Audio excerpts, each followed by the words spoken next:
Olá, pessoal! Nós vamos falar hoje sobre a crise de 1929.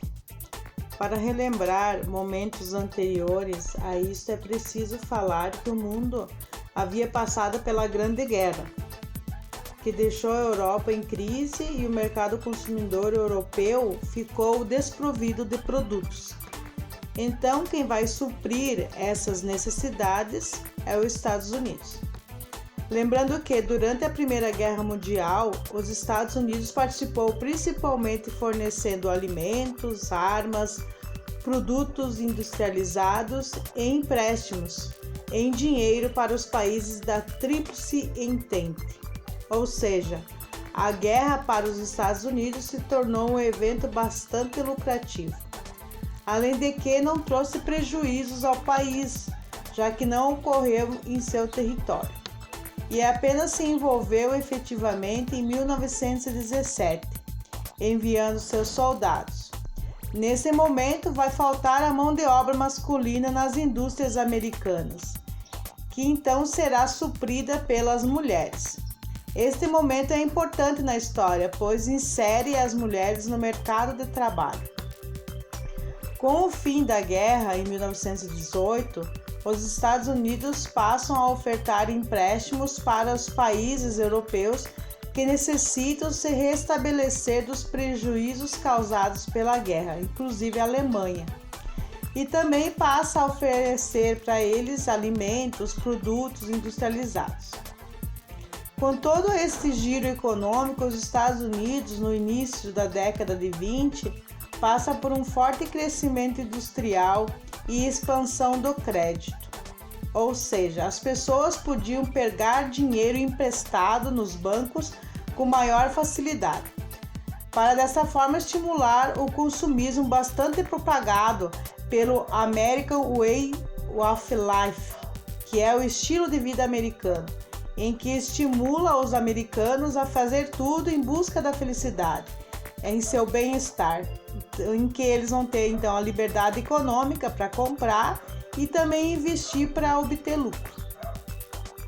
Diante desse cenário de otimismo econômico, teve-se a expectativa de que o crescimento fosse continuar nesse ritmo, o que ocasionou uma forte valorização das ações na Bolsa de Valores. As ações apresentam pequenas partes de uma empresa, a qual vende suas ações na Bolsa de Valores como forma de captar dinheiro. Por exemplo, vamos supor que a empresa vale 100 mil dólares e suas ações custam 10 dólares. O investidor, ao comprar a ação, estará investindo nessa empresa, melhorando seus equipamentos e empregando mais pessoas.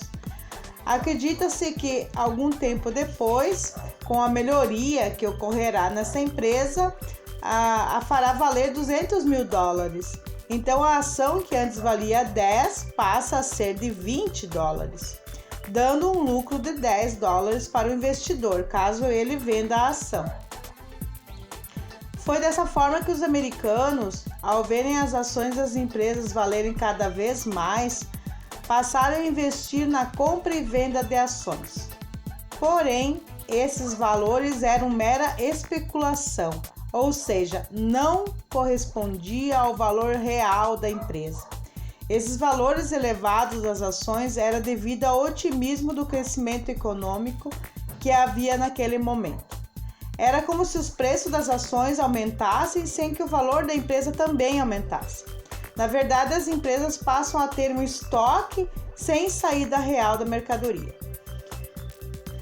Também no exterior, que eram maioria compradores e também dependentes economicamente dos Estados Unidos, a situação aos poucos foi mudando, já que os europeus foram se recuperando dos prejuízos causados pela guerra.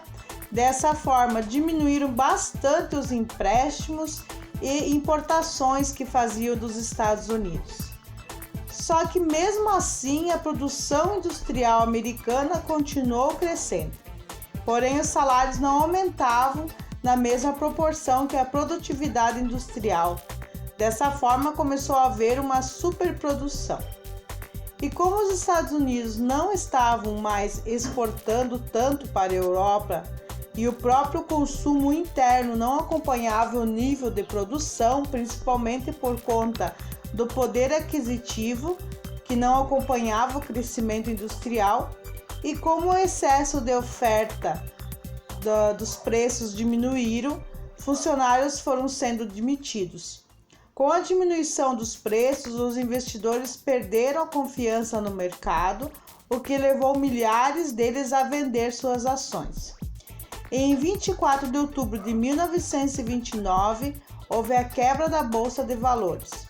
Os preços das ações caíram tanto que os investidores tentavam vender suas ações por preços baixíssimos ou nem sequer conseguiram mais vender.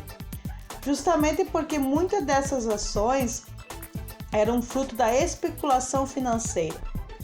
Várias indústrias, bancos foram à falência, deixando milhares de pessoas desempregadas.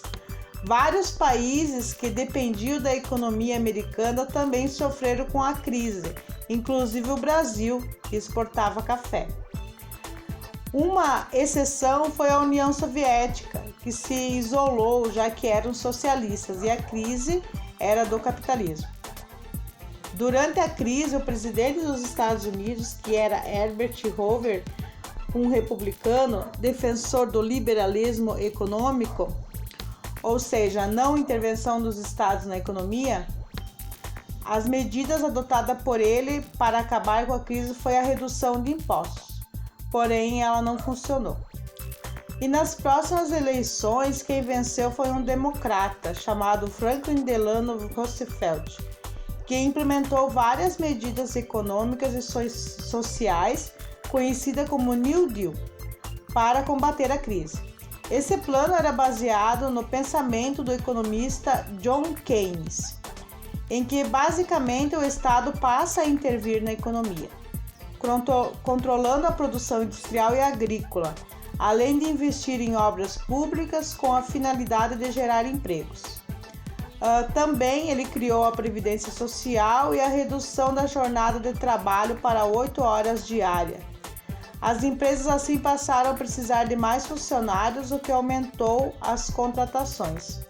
Todas essas medidas trouxeram resultados positivos em relação à crise. Porém, para se tornar novamente uma potência, os Estados Unidos conseguiu a partir da Segunda Guerra Mundial. Mas isso aí fica para outra história. Então, bons estudos a todos.